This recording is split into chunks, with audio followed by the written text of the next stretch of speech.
माही coaching centre channel में आपका स्वागत है। आज हम लोग अपने प्रीवियस जो सीरीज़ है उसको आगे बढ़ाते हैं। एनटीपीसी में पूछे गए मैथ के क्वेश्चन को देखते हैं। आज का जो सेट है वो 2 फरवरी 2021 के सेकंड शिफ्ट में पूछे गए सभी मैथ के क्वेश्चन होंगे। तो आइए स्टार्ट करते हैं। और अगर आपको ये वीडियो पसंद आए तो वीडियो को लाइक करना ना भूलें और चैनल को जरूर सब्सक्राइब करें। आज का मोटिवेशनल कोट है, जब तक आप जीत नहीं चाहते तब तक आपकी कहानी में किसी को इंटरेस्ट नहीं होगा, तो पहले दुनिया को जीत के दिखाओ। इसी के साथ आज का क्लास स्टार्ट करते हैं अपने पहले क्वेश्चन की ओर। पहला क्वेश्चन है, 10,000 से छोटी ऐसी कितनी संख्या है जो 21, 35 और 63 से पूर्णतः विभाजित होगी। तो 21, 35 और 63 ये तीनों से कटने वाला वैसा कौन नंबर है। इसके लिए सबसे पहले हम लोग एलसीएम लेते हैं कि 21, 35 और 63 का अगर हम एलसीएम लेते हैं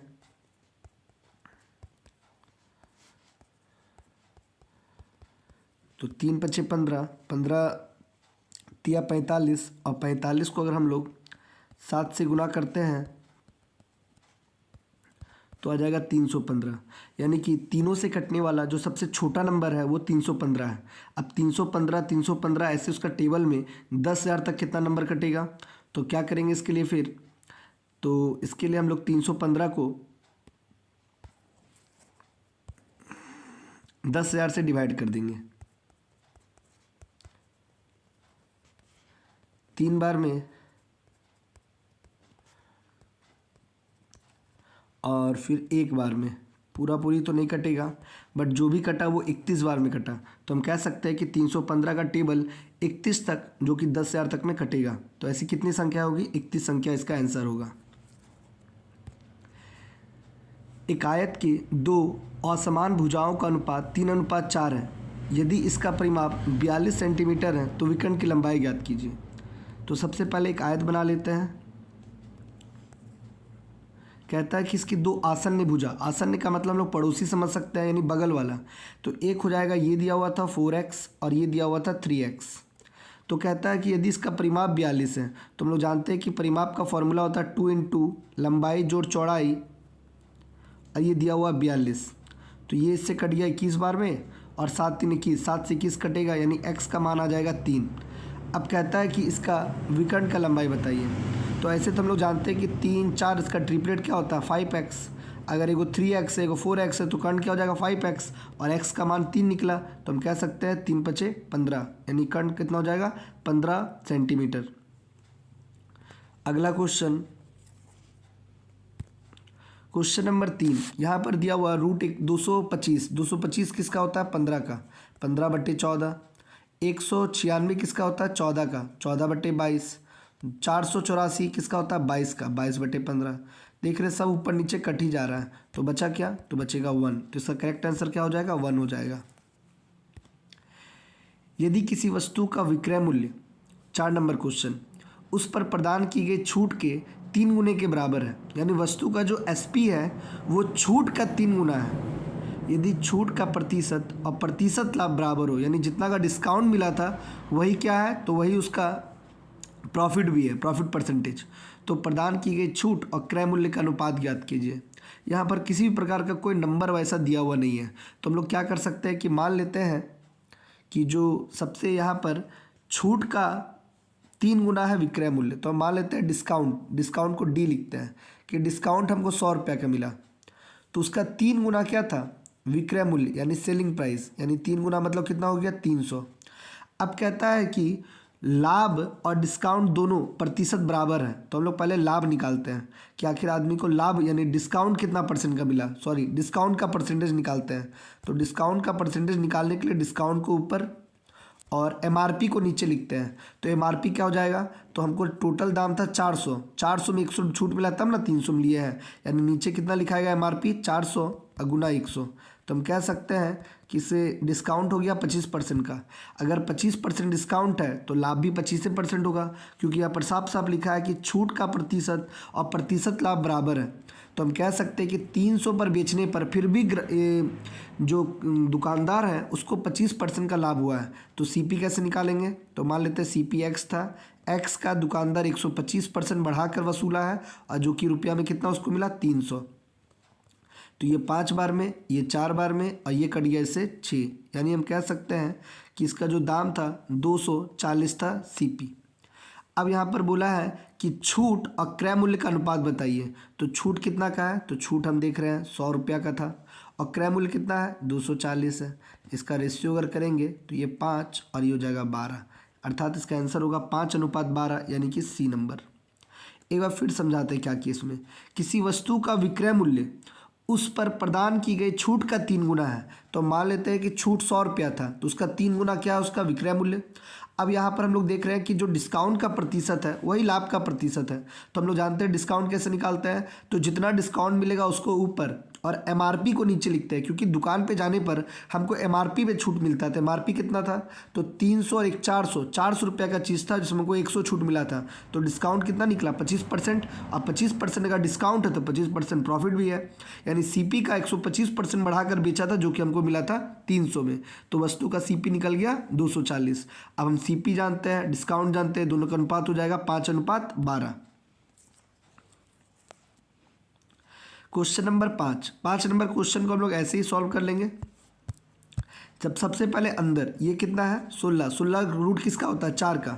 16 का 4 हो गया, 12 4 फिर 16 का फिर 4 निकलेगा। 221 में अगर 4 को जोड़ेंगे तो 225, 225 15 का होता है, 15 को 10 में जोड़ेंगे तो 25, और रूट 25 किसका होता है? तो 5 का। तो हम कह सकते हैं इसका आंसर कितना होगा? 5 होगा। उसी प्रकार अगला क्वेश्चन भी बोर्ड मास है। तो बोर्ड मास को भी पहले क्या करेंगे? ब्रैकेट का काम। तो ये यहाँ से लेकर यहाँ पूरा ब्रैकेट है, उसमें भी ये पहला ब्रैकेट है। 12 गुना 12 144, और 144 को 144 से भाग देंगे तो 1 आएगा। फिर अगला है +5, फिर इसका काम होगा।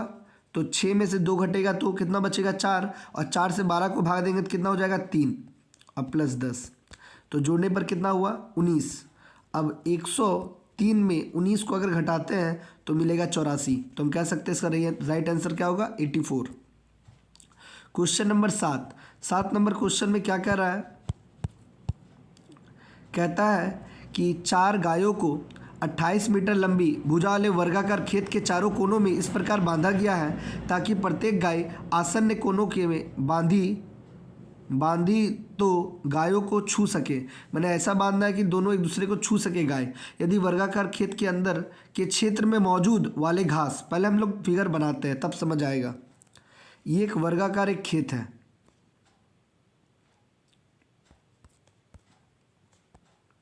ठीक है।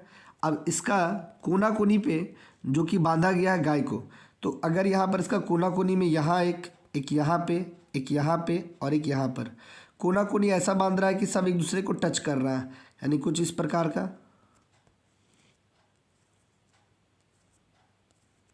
थोड़ा सा फिगर कुछ इस प्रकार। तो कहता है कि उस प्रकार वो 22 दिन तक खिलाने के लिए पर्याप्त था। तो वह घास जो गायों तक पहुंच से बाहर थी उन गायों को कितने दिन तक खिलाने के लिए प्राप्त होगा यदि कोई इसे काट लेता है और चरे जाने योग्य भाग के अंदर डाल देता है। यानी ये जो है ये सब वाला भाग घास, ये समय जब गाय को बांधा गया तो देखा कि चारों गाय इसको 22 दिन तक चला रहा है, लेकिन जब यहाँ पर समाप्त हो गया तब ये जो अंदर का जो घास है इसको कोई काट करके इस भाग में डाल दिया। तो बोल रहा है कि ये कितना दिन तक चलेगा। तो हम लोग क्या करेंगे कि पहले जो गाय चर रहा है वो कितना एरिया वो निकाल लेते हैं, और ये जो बचा हुआ एरिया वो कितना वो निकाल लेते हैं। फिर कंपेयर कर देंगे कितना दिन में 22 दिन चला देते कितना दिन चलेगा। तो इसको हम लोग कैसे निकालेंगे इसमें? तो यहाँ पर बोला था कि भुजा कितना है वर्ग का, तो ये भुजा 28 है। यहाँ से यहाँ कितना तक दिया हुआ है?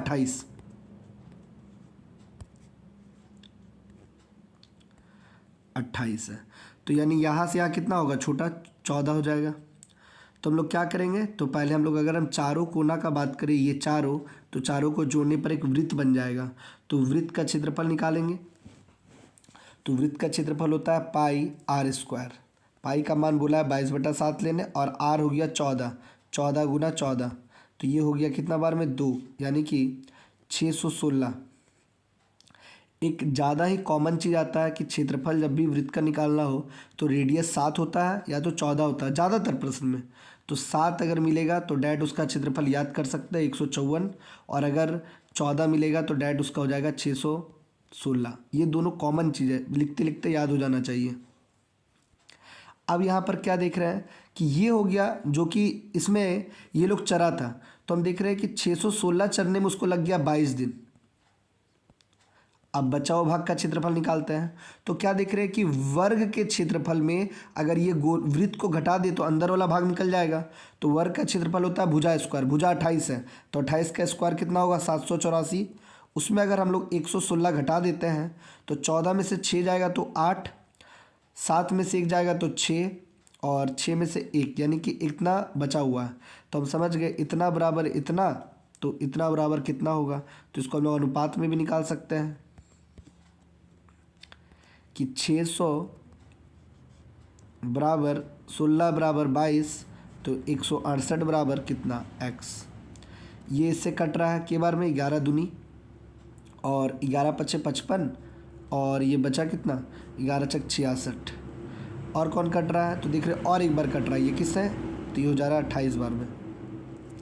और 28 को हम लोग 7 से काटते हैं तो 7 चौक, ये हो जाएगा 7 दूनी और 7 चौक, और ये से कट गया 6 बार में। तो हम कह सकते हैं जो अंदर वाला घास है वो कितना दिन तक चलेगा, तो ये चलेगा 6 दिन तक। एकदम बहुत ही अच्छा क्वेश्चन था। पहले हम लोग क्या करना पड़ा कि जिस भाग में वो चल रहा है उसका क्षेत्रफल निकालें। तो देखिए कि जिस भाग में चल रहा है उसका क्षेत्रफल कितना आया, तो देखिए 616, और जो भाग बचा हुआ वो कैसे निकाले, तो वर्ग का क्षेत्रफल में वृत्त को घटा दिए, जो आया 168।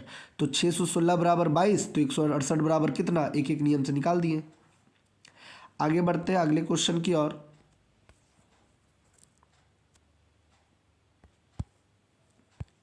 अगला क्वेश्चन है कि यहाँ पर x का मान रखिए और समीकरण क्या बराबर होगा, नहीं x क्या होगा। देख रहे हो ऑप्शन में डबल डबल है। सबसे पहली बात कि अगर इसको हम लोग तोड़ने जाएंगे तो ये पक्का है कि मिडिलटन फैक्टर में आना तय है, तब इसको तोड़ पाना और मुश्किल होगा। ये सब क्वेश्चन ज़्यादा आसान ऑप्शन से होता है। अब ऑप्शन में भी क्या, तो ऑप्शन का भी एक तरीका है उस ऑप्शन को चूज़ करने का जिससे वो जल्दी निकलेगा। हम क्या देख रहे हैं कि इस साइड में रूट है, इधर भी रूट है, यहाँ भी रूट है, लेकिन इस साइड में रूट नहीं है, यानी जो भी मान रखेंगे वो रूट के बाहर निकलना चाहिए। तो हम लोग जानते हैं कि एक ट्रिपलेट होता है 3 4 5 का, जो कि आराम से यहाँ पर देखने को मिल सकता है डी नंबर में, कि 3 का स्क्वायर 9 है, 5 का 25 है, 4 का 16 और 25 का 5 है। तो क्या ये मान रखने से आएगा, तो हम लोग पहले 1 को रख के देखते हैं। तो रूट यहाँ हो जाएगा 9 और बट्टा में हो जाएगा 25, और नीचे में 1 माइनस 9 बट्टा 25। तो यहाँ देख रहे हैं 25 25 एलसीएम लेंगे तो कट जाएगा, ऊपर में 9 बचेगा, 25 में 9 गया 16, यानी ये हो गया कितना 3/4, प्लस सेम काम फिर इसमें करेंगे तो उल्टा आएगा 4/3। क्या ये दोनों को जोड़ने से एलसीएम 12 और 3 तिहाई 9, 4 चौक 16, 16 9 25/12। तो देख रहे एकदम बिल्कुल सही आ जा रहा है। उसी प्रकार 16/25 रखने से भी सेम आ जाएगा। तो हम बोल सकते हैं इसका आंसर क्या होगा, डी नंबर। ये तरीका हुआ ऑप्शन टेस्ट करने का। और अगर इसको प्रोसेस पे जाना है तो एलसीएम लेंगे, फिर एक्स बाहर हो जाएगा, इसमें भी हो जाएगा, कट जाएगा कुछ कुछ, लेकिन ये मिडिलटन फैक्टर ही जाएगा। इससे कहीं आसान ऐसे रहेगा बनाना, ऐसे ही बनाएंगे इसको भी। पहली बात, जैसा हम लोग एग्ज़ाम में बनाएंगे वही तरीका का इस्तेमाल यहाँ भी प्रैक्टिस करेंगे। ये नहीं कि एग्ज़ाम में हम उतना जा ही नहीं रहे हैं और छोड़ दे रहे हैं, इससे अच्छा कि यही शॉर्टकट बनाए। अगला क्वेश्चन है कि x + y + z = 0। तो पूछा जा रहा है कि x² बटा में y z है। तो इसमें लोग क्या करते हैं ऐसे क्वेश्चन में कि सबसे पहले तीनों का एलसीएम ले लेते हैं। एलसीएम लेने पर ये हो जाएगा x y z। अब y z कट गया तो बचेगा x³ + y³ + z³। और हम जानते हैं कि x³ + y³ + z³ बराबर 3abc होता है। लेकिन 3abc मतलब 3xyz बट्टा में xyz। ये तभी हो सकता है जब x + y + z को जोड़ने पर 0 आए, और ये दिया हुआ था शुरू में। यही कारण है कि हम लोग इसको 3xyz लिख सकते थे, और ये दोनों कट गया और आंसर हो जाएगा 3। अगला क्वेश्चन जो है, साधारण ब्याज की किस दर पर कोई राशि 10 वर्ष का स्वयं का दुगना हो जाती है। दुगना मतलब साधारण ब्याज, हम लोग जानते हैं जब किसी को पैसा देते हैं तो बदले में दुगना लौटा रहा होता है, तो दुगना नहीं लौटा रहा होता, मगर एक पी किसी को दिए और वो 1 साल बाद या 10 साल बाद हमको दुगना दे रहा है, तो ब्याज के रूप में एक ही पी दे रहा है, क्योंकि एक पी तो मेरा ही था, इसलिए जितना गुना बोलेगा उससे एक कम कर देते हैं। तो यहाँ पर कितना हो जाएगा ब्याज, तो ब्याज हो जाएगा पी, क्योंकि जितना दिए थे पी और बदले में उनको पी ही दे रहा है, तब ना पी और पी 2p हुआ, और ये हो जाएगा रेट और टाइम हो गया 10 अब बट्टा में 100, पी कट गया और इससे 10, यानी हम कह सकते हैं रेट कितना परसेंट है, 10% है। इस समझाने के लिए इतना लिख दिए। आगे बढ़ते हैं। अगर 3 गुना बोलेगा तो 2p लिखेंगे, जितना गुना बोलेगा उससे एक कम। 11 नंबर, ये भी देख रहे हैं, बहुत ही इजी क्वेश्चन है। ये 0.04 निकलेगा तो 0.2 हो जाएगा, ये 1.2 हो जाएगा, ये 1.3 हो जाएगा, और ये 0.4 अंक के बाद सुनना है तो 2 अंक के बाद बैठेगा। अब इसको जोड़ते हैं कितना आएगा, तो ये हो जाएगा 3 3 2 5 6 7 और 1 और 1 2, यानी 2.73, ये इसका करेक्ट आंसर होगा। 12 1 2 3 डॉट डॉट डॉट एन की संगत बारंबारता के साथ 1 2 3 4 एन के माध्य ज्ञात कीजिए। यहाँ पर क्या बोला जा रहा है कि 1 2 3 की संगत बारंबारता के साथ 1 2 3 4 5 एन तक के माध्य ज्ञात कीजिए। क्वेश्चन यहाँ पर अलग अलग टाइप का पूछा गया है। पहली बात तो यहाँ बोला गया है कि ये 1 2 3 इसकी संगत बारंबारता है और 1 2 3 4 5 इसका क्या है, इसका माध्य भी निकालना है। तो हम लोग को इसका मतलब समझना है कि एक आदमी पास एक, अगर हम गाड़ी का बात करते हैं, बारंबारता मतलब ऐसे होता था कि चार्ट बनाने पर एक आदमी 2 3 4, एक आदमी पास एक गाड़ी है, 2 आदमी पास 2 गाड़ी है, 3 आदमी पास 3 गाड़ी है, 4 आदमी पास 4 गाड़ी है। गाड़ी का एग्जाम्पल ले रहे हैं, तो ये संख्या कितना हो जाएगा, तो ये 1 हो जाएगा, ये 4 हो जाएगा, ये कितना हो जाएगा 9 और ये 16, इस प्रकार। और तब इस सबको जोड़ करके टोटल नंबर से डिवाइड करना है, तभी इसका माने कि माध्य निकलेगा। यहाँ पर ऐसा क्वेश्चन नहीं कि 1 से लेकर n तक सभी का माध्य निकालने को कहा गया, ये क्वेश्चन नहीं है। वो रहता तो दूसरा तरीका निकालते। अच्छा, उसको ही पहले समझा देता, अगर वो रहता तो क्या करते। अगर क्वेश्चन में पूछता कि 1 2 3 4 डॉट डॉट डॉट एन, इसका बताइए एवरेज कितना होगा, तो हम लोग पहले योग निकालते हैं, और हम लोग जानते हैं योग निकालने का तरीका n+1/2, ये योग निकल जाता।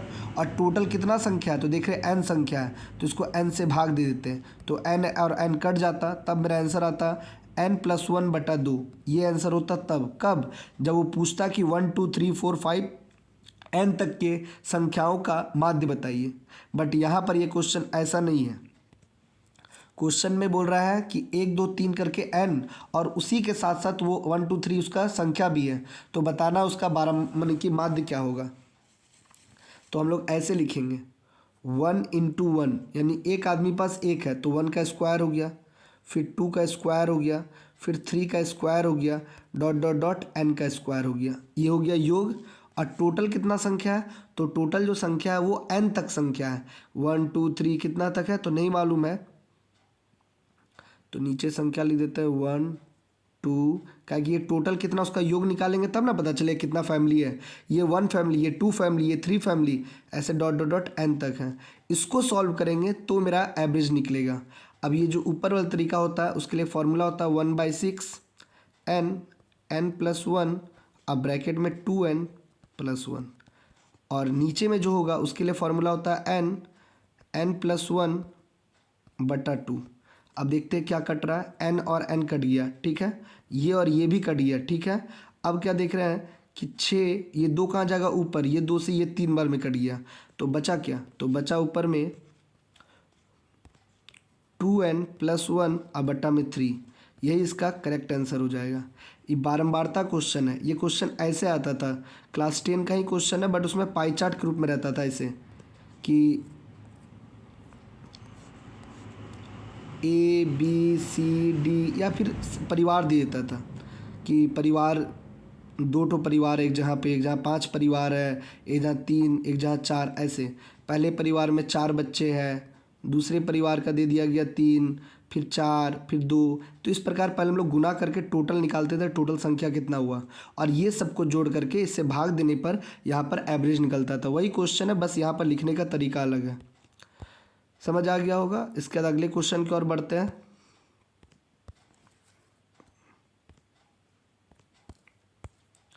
अगला क्वेश्चन है 1 प्लस 10a, अब ब्रैकेट के बाहर 1 प्लस 10b इक्वल टू 2, तो 10a प्लस b का मान क्या होगा? तो अब देख के तो कुछ समझ नहीं आ रहा, क्योंकि यहाँ पर कोई भी थीटा रखेंगे a और b का तो 2 नहीं आने वाला है। जब नहीं आने वाला है तो उसको हम लोग गुना करते हैं, 1 प्लस 10b प्लस 10a, तो इसको और थोड़ा जूम आउट करके बनाते हैं। जब उसको गुना करेंगे तो 1 एक बार उससे गुना होगा, तो 1 plus 10b plus 10a plus 10a और 10b, ये हो जाएगा। और ये दिया हुआ कितना है? 2। अब क्या देख रहे हैं कि हमको ये चाहिए, 10a प्लस 10b को इधर ही रहने देते हैं, बाकी सब उधर ले चल जाते हैं। ये 1 अगर 2 में घटेगा तो 1 बचेगा, और ये हो जाएगा माइनस 10a और 10b। आखिर ये जो कह रहे हैं कि ये चाहिए, क्यों चाहिए? क्योंकि हम लोग जानते हैं कि 10 ब्रैकेट में a प्लस b बराबर फॉर्मूला होता है 10a प्लस 10b अब बट्टा में 1 माइनस 10a और 10b।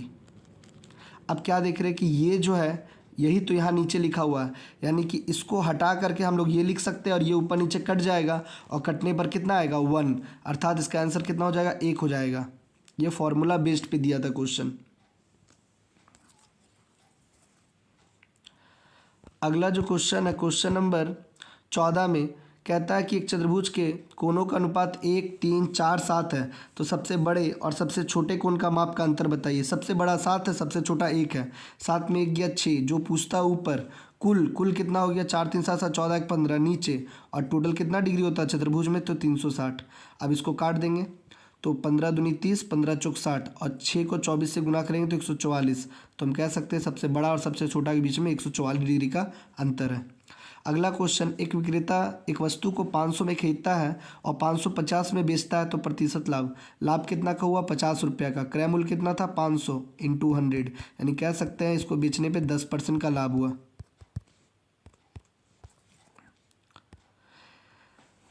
उसके बाद है कि किसी राशि का 32% का, 40% का, 60%, 432 के बराबर है, तो राशि ज्ञात कीजिए। यानी कि x का 32%, 32/100, उसका 40/100, फिर उसका 60/100 बराबर दिया हुआ 432। ये कैलकुलेट करने पर जितना भी आएगा इसका आंसर हो जाएगा। इसको कैलकुलेट करने पर आएगा 5625। ऐसे ही छोड़ दे रहे थोड़ा जल्दी में। आगे बढ़ते हैं। अगला क्वेश्चन है कि एक सममितीय बंटन के लिए माध्य माध्यिका बहुलक का प्रयोग सिद्ध संबंध क्या होगा? हम लोग जानते हैं कि बहुलक बराबर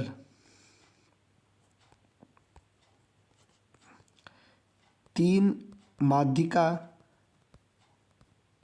माइनस 2 माध्य, ये फॉर्मूला होता है। बस इसी को चेक करना कि ये जो है फॉर्मूला है किस ऑप्शन में है। तो दिखाई दे रहा होगा कि पहला में ऐसा कुछ नहीं है। तीनों बोल रहा है कि सबसे बड़ा माध्य होता है, तो गलत है। आई बोल रहा है तीनों बराबर होता है, ये भी गलत है। अब या तो सी या तो डी आंसर है। तो अगर सी और डी को तोड़ेंगे तो देख रहे हैं यहाँ 3 माध्य है, इधर घट जाएगा तो 4 माध्य हो जाएगा, जबकि यहाँ पर 2 माध्य चाहिए।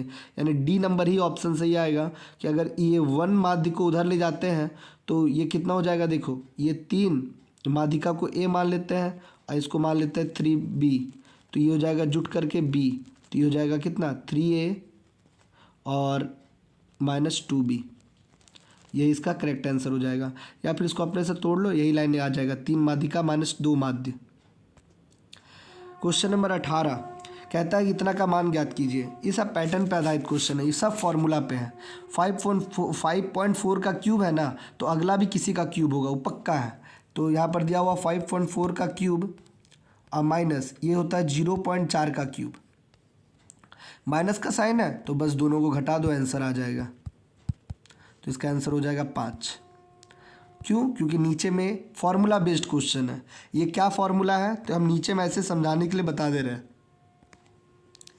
कि अगर a cube minus B cube दिया हुआ है तो इसका फॉर्मूला होता है a माइनस बी अब ब्रैकेट में A square plus A B plus B square, और यही चीज़ तो नीचे लिखा रहता है, जिस कारण से ये और नीचे वाला कट जाता है, तो बचता क्या, माइनस।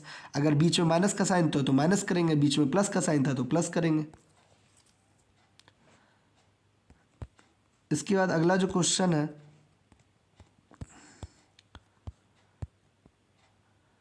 ये कहता है कि 16,000 की राशि पर समान ब्याज दर पर 2 वर्ष का CI और SI का अंतर 1000 है। 2 साल का SI CI का अंतर का फॉर्मूला होता है D बराबर PR स्क्वायर अब बटा में 100 का स्क्वायर। तो डिफरेंस 1000 का है, P कितना है 16,000, और रेट निकालना R स्क्वायर बटा में, अब ये कटेगा कितना बार में, तो ये हो जाएगा 10,000 बटा 16, और ये R था तो उसका रूट हो जाएगा, तो हो जाएगा 100/4 यानी कि 25%। करेक्ट आंसर कितना हो जाएगा, 25%।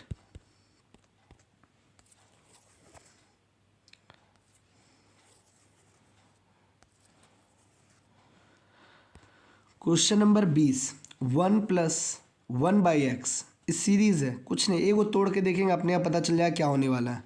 तो पहला अगर तोड़ते हैं तो x यहाँ मिलेगा x + 1, और अगला तोड़े जैसे तो उसमें देखते हैं x + 1 और ऊपर हो गया x + 2। बस समझ आ गया, ऊपर नीचे फिर ऊपर फिर नीचे फिर ऊपर फिर नीचे कटते जाएगा। तो फर्स्ट वाला का बचाएगा नीचे वाला, तो लास्ट वाला का बचेगा ऊपर वाला, तो यहाँ हो जाएगा कितना x + 4, यानी कि इसका करेक्ट आंसर हो जाएगा बी नंबर। क्वेश्चन नंबर 21 कहता है ABC एक कार्य को 36, 54, 72 दिन में कार्य पूरा कर सकते हैं। उन्होंने कार्य शुरू किया, एक साथ शुरू किया। A कार्य पूरा होने के 8 दिन पहले छोड़ देता है, B उसी कार्य को 12 दिन पहले छोड़ देता है, तो C कितने दिन में कुल कार्य करेगा। इसको बनाने का सबसे आसान तरीका है, A को दिया हुआ है 36, B दिया हुआ है 54 और C दिया हुआ है 72। तीनों का एलसीएम लेते हैं। तीनों का एलसीएम अगर लेंगे तो ये कितना हो जाएगा 288। एक मिनट, लेने के लिए एलसीएम थोड़ा जल्दी कर लेते हैं। तो ये हो जाएगा 216। 36 से के बार में कटेगा, तो 36 से कटेगा 6 बार में, 54 से के बार में कटेगा 4 बार में, और 72 से कट जाएगा ये 3 बार में। तो बोला गया था A कार्य पूरा होने के 8 दिन पहले छोड़ देगा और B कार्य पूरा होने के 12 दिन पहले। तो एक काम करते हैं, काम ये दोनों से करवा के और काम को बढ़ा लेते हैं कि अगर A 8 दिन पहले काम छोड़ा है तो इससे 8 दिन और काम कराया जाए। तो अगर एक दिन में इसका 6 का क्षमता है तो 8 दिन में कितना होगा 8 × 6 = 48। सेम उसी प्रकार B 12 दिन पहले भागा तो और 12 दिन काम करवा लेते हैं। एक दिन में 4 तो 12 दिन में 12 × 4 = 48, तो कितना हो गया 8 × 8 = 16, 16 और 6 22, हाथ में 2, एक हाथ में, और ये हो गया 3, टोटल काम हो गया 312। अब तीनों मिल करके करेगा तो 6 × 4 = 10, 10 × 3 = 13, यानी 312/13, यानी 13 दूनी 26, और बचा कितना, और 13 × 4 = 52, यानी कि टोटल काम करने में सी जो किया था 24 दिन तक में पूरा काम कर देगा। एक तरीका ऐसे बनाने का होता है, और नहीं तो हम लोग ऐसे ही बना सकते हैं, बटा करके पहले नीचे लिख दिए 36, फिर लिख दिए 54 और लास्ट में लिख दिए 72। काम पूरा हो रहा है इसलिए 1 लिख दिए। जो जितना समय काम करता है उसका माथा पे उतना ही लिखते हैं। हमेशा के लिए कौन काम किया, C, तो C का माथा पे x। A उससे 8 दिन कम किया था तो x - 8, और ये से 12 दिन कम किया था x - 12। इसको भी सॉल्व करेंगे तो भी आंसर आ जाएगा।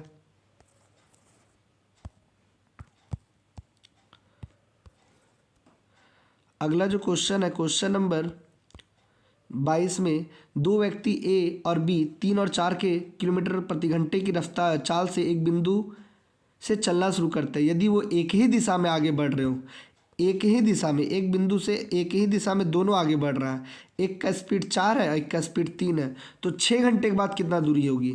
सेम साइड भाग रहा है तो चाल घट जाएगा, तो 3 में से 4 गया तो एक का स्पीड से 6 घंटा भागेगा तो 6 किलोमीटर दूरी होगा दोनों के बीच में। 23 नंबर क्वेश्चन में कहता है कि यदि 3 ट्रेनों का चाल का अनुपात 2, 3 और 5 है तो उनका द्वारा लिया गया समय, तो हम लोग जानते हैं चाल और समय एक दूसरे का अपोजिट होता है, तो इसका एलसीएम कितना होगा 2, 3 और 5 का, तो एलसीएम हो जाएगा 30। 30, उससे छोटा, हाँ 30 हो जाएगा। तो 2 से अगर 30 को भाग देंगे तो 15, 3 से देंगे 10 और ये 6, कटेगा तो काटेगा, नहीं कटेगा तो यही आंसर हो जाएगा। कोई ऑप्शन नहीं है ऐसा। इन तीनों रेलगाड़ी को समान दूरी तय करने में लगने वाला समय कितना होगा?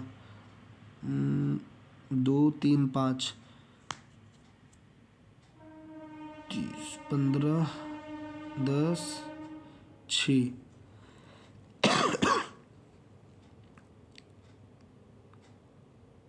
अच्छा, यहाँ पर फंसाने के लिए रखा है क्वेश्चन को।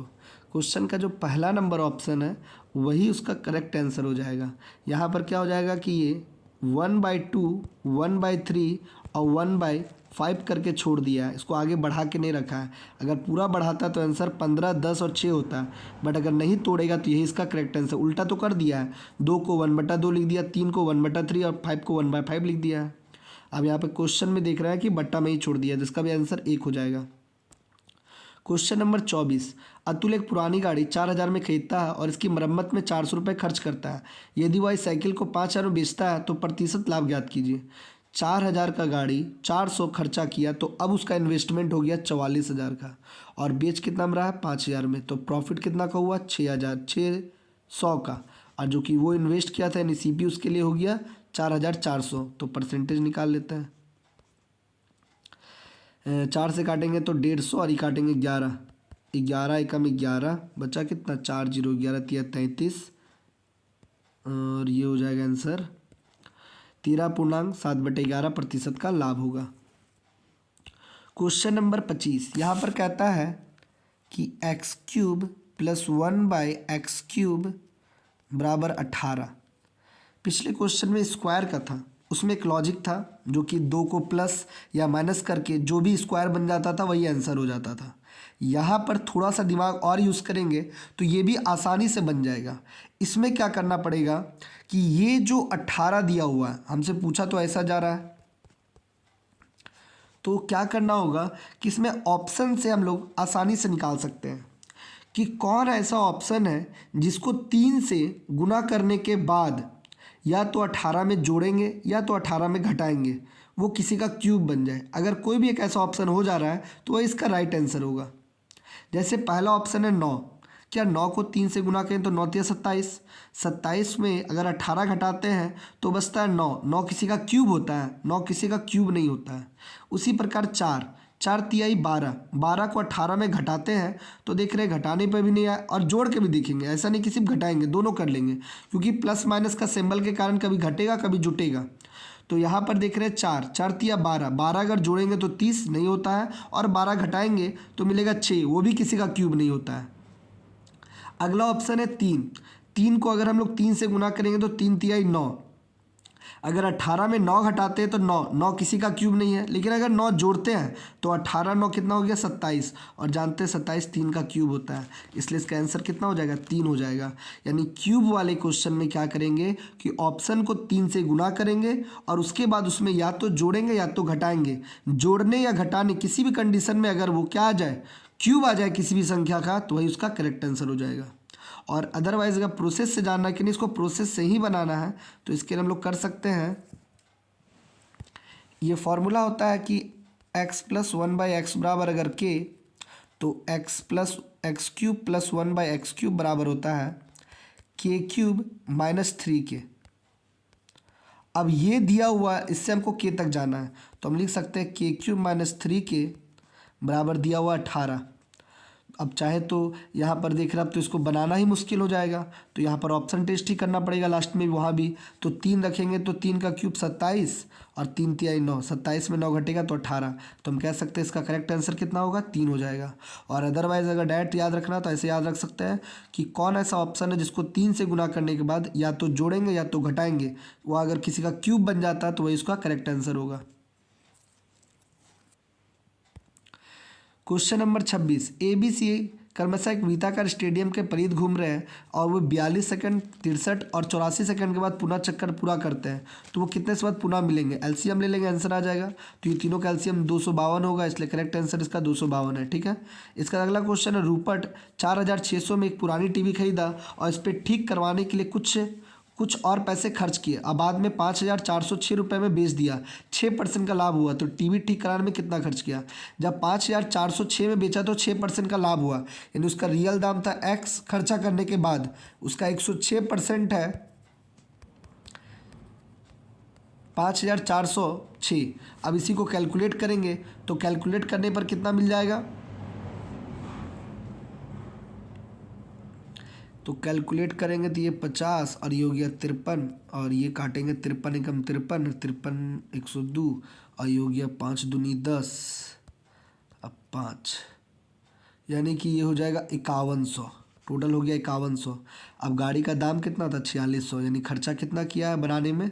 तो बनाने में 500 रुपये का खर्चा किया है। क्वेश्चन नंबर 28 में देख रहे क्या है? यहाँ पर देख रहे हैं कि 10 45 माइनस 10 30, और नीचे में है 1 प्लस 10 45 और 10 30। ये तो देख के ही समझ आ रहा है कि किसको तोड़ा हुआ है, तो ये तोड़ा है 10a माइनस बी फॉर्म में, इसी का तो फॉर्मूला है ये। यानी कि 45 में अगर हम लोग 30 को घटाएंगे तो 15 डिग्री का मान पूछ रहा है। या तो हम लोग इसका मान बैठा के सबको जोटा करके ला सकते हैं, और नहीं तो डायरेक्ट पिछला कुछ क्लास के पहले बताए थे कि 10 15 का मान होता है 2 माइनस √3, और 10 75 का मान होता है 2 प्लस √3। अगर डायरेक्ट याद है तो देख रहे हैं कि 45 में 30 घटेगा तो 15, तो 15 का आंसर बी हो जाएगा। और नहीं जानेंगे तो 10 45 का मान 1, 10 30 का मान 1/√3, 1 प्लस 1 इंटू 1/√3, सॉल्व करेंगे तो भी आंसर आ जाएगा। इसके बाद क्वेश्चन नंबर 29, यदि 4 व्यक्ति ABCD एक कार्य को 2/3, 3/4, 4/5, 1/5 घंटे पूरा करते हैं तो निम्नलिखित में से किसी कार्य को पूरा करने में अधिक समय लगेगा? तो घंटा को मिनट में बदलते हैं, 60 से गुणा करेंगे तो ये 20 20 दूनी 40, ए को लगेगा 40, बी को लगेगा 15 या 45, इसको लगेगा 12 चौक 48, और इसको लगेगा अगर हम लोग 60 से 12, तो सबसे ज़्यादा तो लग रहा है सी को, इसलिए इसका आंसर कितना हो जाएगा? सी। आसान है, ठीक है। उसका अगला क्वेश्चन है 30 नंबर, कहता है कि संदर्भ 7 साल के वर्ष में ए और बी का 1000 में उत्पादन है, ठीक है। कंपनी बी के लिए 17 से 18 के उत्पादन में कितना वृद्धि हुआ? कंपनी बी कौन है? चौखूट वाला, तो कंपनी बी 17 18 ना, कंपनी बी 17 में कितना है? तो 4 है, और 18 में कितना है? 6 है, तो 4 से 6 कितना बढ़ा? 2, 2/4 गुना 100, यानी के परसेंट का वृद्धि हुआ? 50% का। तो हम कह सकते हैं इसका आंसर कितना होगा? 50%। उसके बाद क्वेश्चन नंबर 31 में कहता है कि इंजीनियर खंड के लिए पाई चार्ट का केंद्र कोण कितना बनेगा? इंजीनियर खंड कौन है? 30 डिग्री, यानी 30%, 30/100, और एक बिंदु पे 360 का कोण बनता है। सॉरी, 1 0 1 0 कटा, और 1 0 1 0, 36 या 108, इसका कितना डिग्री कोण बनेगा? 108 डिग्री का कोण बनेगा। इसके बाद अगला क्वेश्चन है क्वेश्चन नंबर 32। इसमें क्या कह रहा है? तो कह रहा है कि 2016 में शाखा 4 द्वारा उत्पादित वायरलेस कीबोर्ड की संख्या 15 में की गई उत्पादन की संख्या का बराबर है। यानी कि 2016 में B4, 2016 में B4 कौन है? 16 हल्का वाला है, अब B4 हो गया 36। अच्छा, और 2015 में किसके बराबर है? तो 2015 में 36 किस में लिखा हुआ है? तो 36 केवल इसमें B1 में लिखा हुआ है, तो केवल B1 के बराबर होगा। 33, इसमें कहता है कि दुकान ए की दोनों वर्षों में कुल बिक्री और दुकान डी के दोनों वर्षों में कुल बिक्री का अनुपात। ए में दोनों वर्ष कितना है? 90 और 85, जोड़ेंगे तो 9 दूनी 18, 175, और उसके बाद डी के बारे में बोल रहा है, डी कितना है? 70 80, यानी कि 150, 25 सत्ते 25 छक, तो रेशियो हो गया 7:6, यानी डी। तो यही इसका समाप्त होता है, सारा क्वेश्चन हो गया। तो मिलते हैं अगले वीडियो में, तब तक के लिए सबको बाय।